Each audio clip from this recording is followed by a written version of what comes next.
नमस्कार, कंज्यूमर अड्डा में आपका स्वागत है। आपके साथ मैं हूं विपिन भट्ट और आज एक खास शो है भाई, मजेदार शो है क्योंकि आज हम बात कर रहे हैं भारत ओएस की या भरोस की, क्योंकि एक नया ऑपरेटिंग सिस्टम, ओएस मतलब ठीक है, जो दर्शक समझते हैं, बहुत सारे दर्शक जानते हैं, जो नहीं जानते, यानी कि ओएस का मतलब ऑपरेटिंग सिस्टम।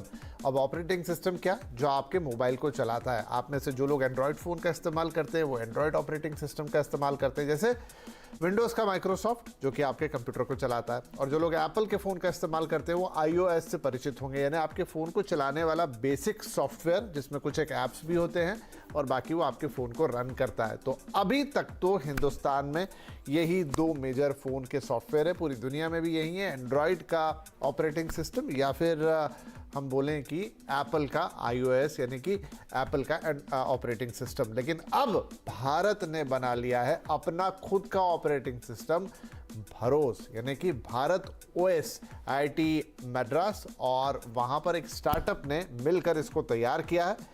तो ये दिखने में, सुनने में तो बात बड़ी क्रांतिकारी लग रही है, लेकिन क्या ऐसा होगा कि आने वाले वक्त में आपके और हमारे सबके मोबाइल फ़ोन हमारे देश में बने made in India operating system पर चलेंगे? चलिए तो बातचीत करते हैं, बड़ा मज़ा आने वाला है आज के इस शो में। हमारे साथ जुड़ रहे हैं द मोबाइल इंडियन के एडिटर संदीप बुत्की साहब, एंड्रॉयड अथॉरिटी के एडिटर ध्रुव भूटानी और कोर ओवर के CEO अंकुश सभरवाल। आप तीनों का ही बहुत बहुत स्वागत है। तो संदीप, आपसे शुरुआत करते हैं। आप जितना हम समझ पाए, ठीक है, एक ऑपरेटिंग सिस्टम आ रहा है, भारत में बना हुआ ऑपरेटिंग सिस्टम, लेकिन क्या ये पूरी मोबाइल की दुनिया को बदल देगा? मतलब कल को आपको और मेरे फोन इस पे चलने लग जाएंगे?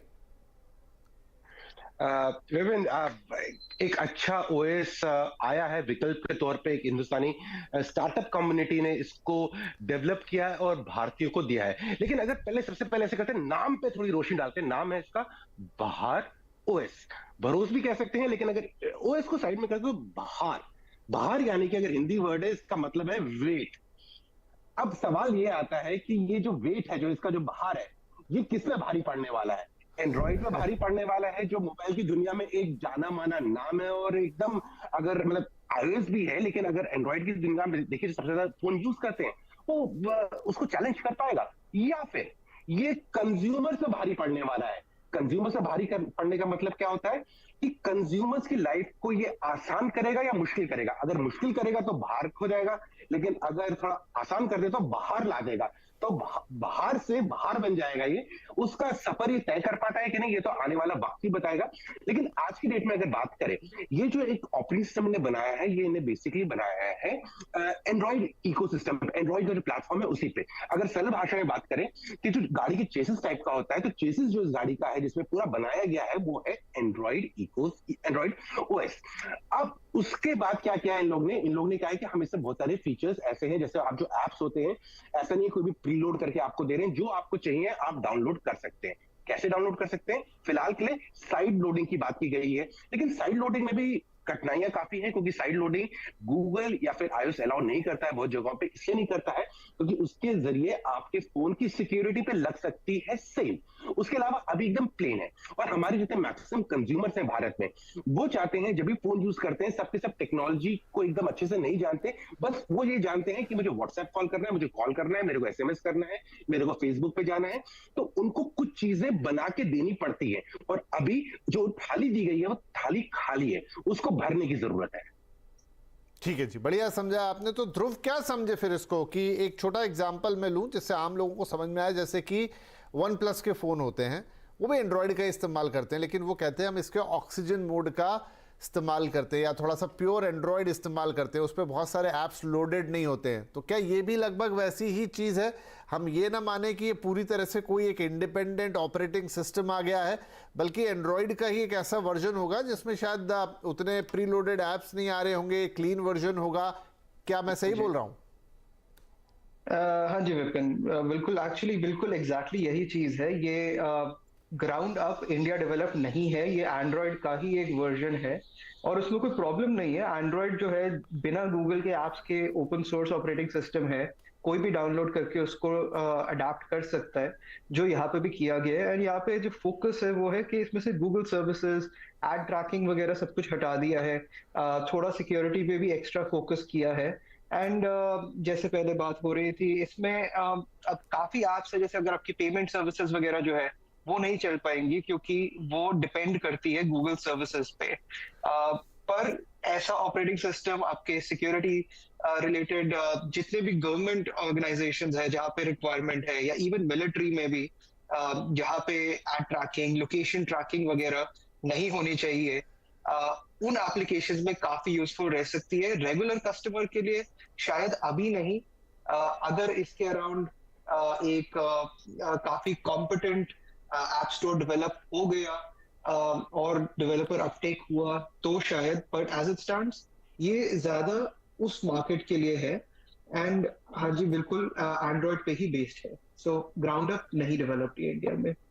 ठीक है, चलिए तो ये भी ठीक है। अब इसको मैं थोड़ा और आगे बढ़ाऊं तो आप अंकुश हमें ये बताइए कि एक जैसे चाहे वो एंड्रॉयड हो, चाहे वो iOS हो, या पहले हमने एक माइक्रोसॉफ्ट का भी रहता ही था जो कि अब तो एक्सटेंट हो गया, वो चलता नहीं है, लेकिन कोई भी ऑपरेटिंग सिस्टम हो उसको एक इकोसिस्टम की ज़रूरत होती है। तो चलिए आपने एक ऑपरेटिंग सिस्टम तो बना दिया, अब क्या धीरे धीरे पहले आपको इसका एक इकोसिस्टम डेवलप करना पड़ेगा तभी ये काम का होगा? नहीं तो एक स्टैंड अलोन ऑपरेटिंग सिस्टम कैसे काम करेगा? I don't know. परफेक्ट, जैसे संदीप जी ने बोला, एक प्योर वनीला फॉर्म है जिसमें अगर बेसिक जो कॉलिंग ऐप है वो तो है, वो भी एक थर्ड पार्टी ऐप है, मैसेजिंग वो भी डिफॉल्ट है, तो डिफॉल्ट ऐप्स हैं। लेकिन वही है कि हमें एक फ़ोन में सब कुछ चाहिए, हमें कैलेंडर भी चाहिए, अलार्म्स भी चाहिए, ब्राउज़र तो शायद उन्होंने डक डक गो ब्राउज़र डाला हुआ है, लेकिन एक यूज़र को एक मोबाइल में काफ़ी ऐप्स चाहिए, राइट? हम सुबह उठते ही हम मोबाइल को पकड़ते हैं और काफ़ी ऐप्स को हम यूज़ करते हैं, तो वो इकोसिस्टम बनने में बिल्कुल टाइम लगेगा। और जब मैंने उनका लॉन्च वीडियो देखा, मुझे अभी नहीं लग रहा है कि उनका P2C जैसे कंज्यूमर मार्केट में जाना उनका अटेम्प्ट है। अभी वो ऑर्गेनाइजेशंस के साथ काम कर रहे हैं। उनका जो पास सर्विस है मुझे जो अच्छी लगी, जो उन्होंने बोला है कि प्राइवेट ऐप स्टोर सर्विसेज है, उसमें क्या होगा कि ऑर्गेनाइजेशन डिसाइड करेगी कौन सी ऐप डालनी है।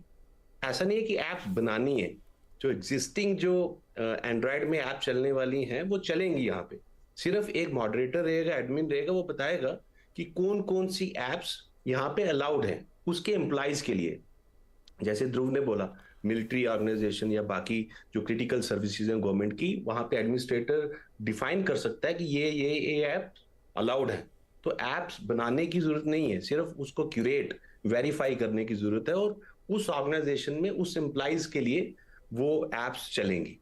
हाँ, तो कंज्यूमर मार्केट में आना उसको कौन वेरीफाई करेगा? मुझे लगता है इट्स लॉन्ग शॉट, तो इकोसिस्टम बनाने में वाकई उसको ज्यादा ठीक है। कंज्यूमर के पॉइंट ऑफ व्यू से अभी हम इसको थोड़ा